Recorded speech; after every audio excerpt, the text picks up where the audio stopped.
Hi, my name is Joseph Pitaro. I'm doing my final on chronic obstructive pulmonary disease. It's a disease that is a chronic inflammation of the lungs, a disease that causes obstructed airflow from the lungs. Some symptoms include difficulty breathing, cough, mucus, sputum, which turns yellow or green, and wheezing. It's a very debilitating disease.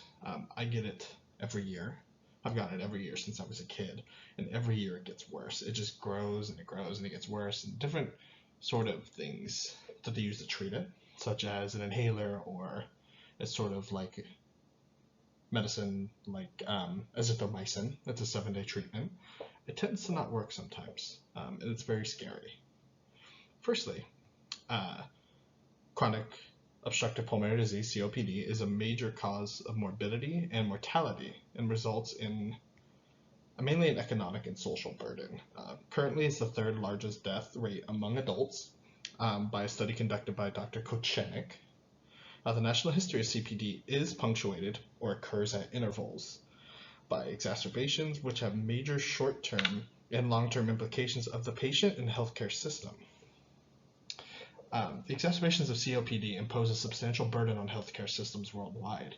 They are a major cause of morbidity and mortality and poor health status.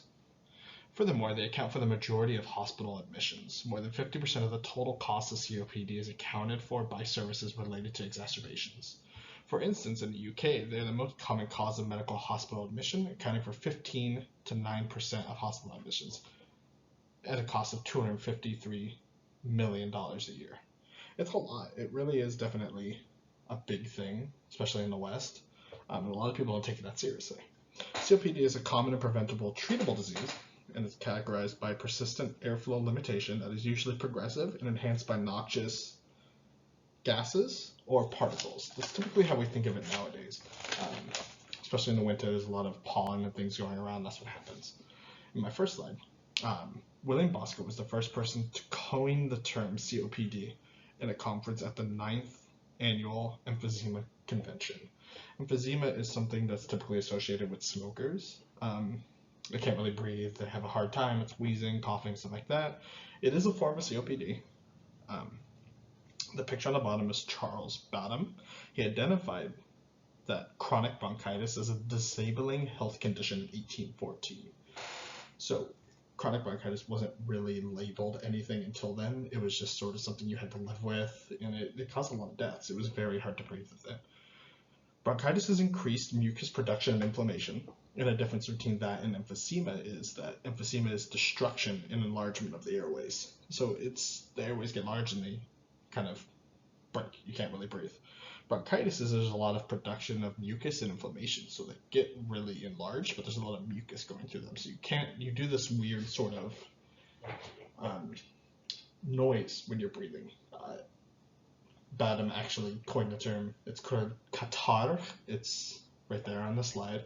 It's kind of the noise you make when you breathe. It's kind of that rumbling feeling. Bronchitis is scary. Like I said before, I do get it every year, and every year it changes. Sometimes azithromycin works, sometimes it doesn't. Sometimes I have to use an inhaler, and sometimes I don't. This year, I guess last year in November, I got bronchitis again, as always. And this time the azithromycin they gave me didn't work. It was very scary. It was sort of the feeling of suffocating in your own lungs. You start to cough and you cough and you go, okay, I'm just sick, I have a cold. But you tend to not be able to breathe. And by not being able to breathe, I mean you inhale, but you can only inhale for maybe half of a second. And you start to choke and you start to cough and you can't really breathe at all. That's the easiest way to explain it. It's like something's crushing on your stomach. This is the change over time. This is bronchitis at the top, it's an increased mucus and inflammation, and emphysema is destruction and enlargement of the air spaces. So the top picture is bronchitis, the bottom is emphysema. Now it's about the history of bronchitis. In 1679, a Swiss physician, Théophile Béret, referred this as voluminous lungs. Voluminous means hyperinflated or air trapped inside. So what this means was, back in the 16 and 1700s, they thought that the enlargement of the lungs was due to air being stuck inside.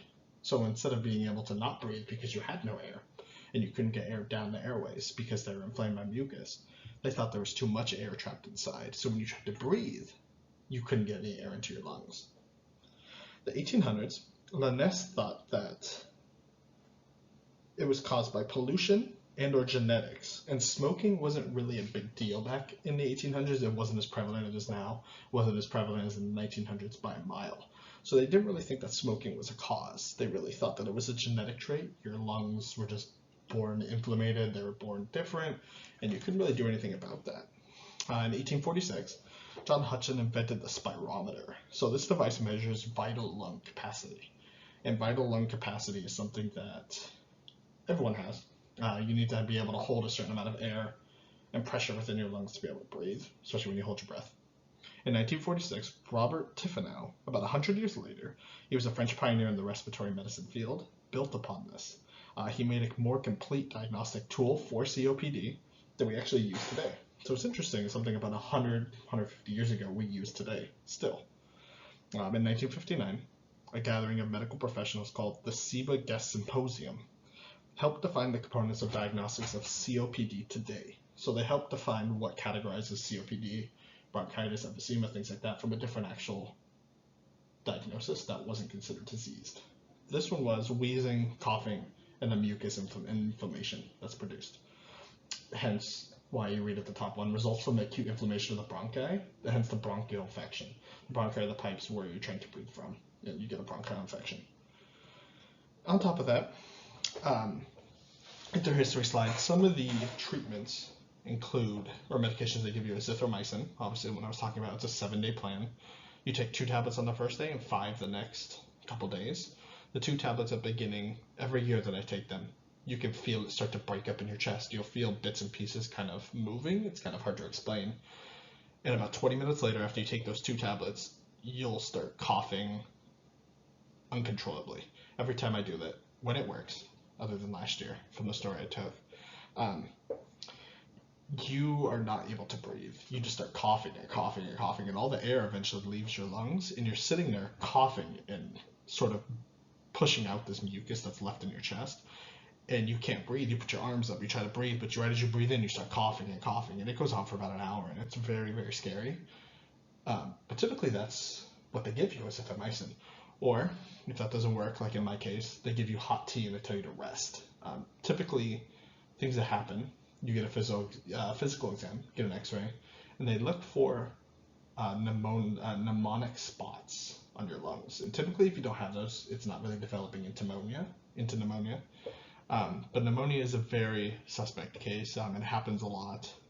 And typically about 5% of adults seek medical attention every year due to this. It's very, very scary.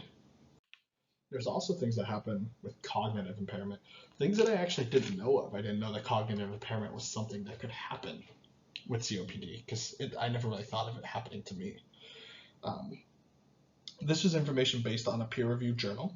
COPD is associated with cognitive impairment, but consequences of this association of the person's functional limitations are unclear, which means that they have information about what's happening, but they don't really understand why. It's kind of what it's saying. They studied adults aged 45 years or older in 21 states who participated in the 2011 Behavioral Risk Factor Surveillance System. It's about 103,000 people. The presence of COPD was based on self-reported physician diagnostics.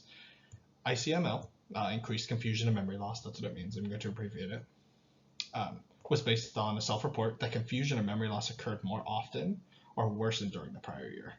ICML-associated difficulties were defined as giving up household chores or former activities, decreased ability to work or engage in social activities, or needing help from family or friends during the prior year due to ICML.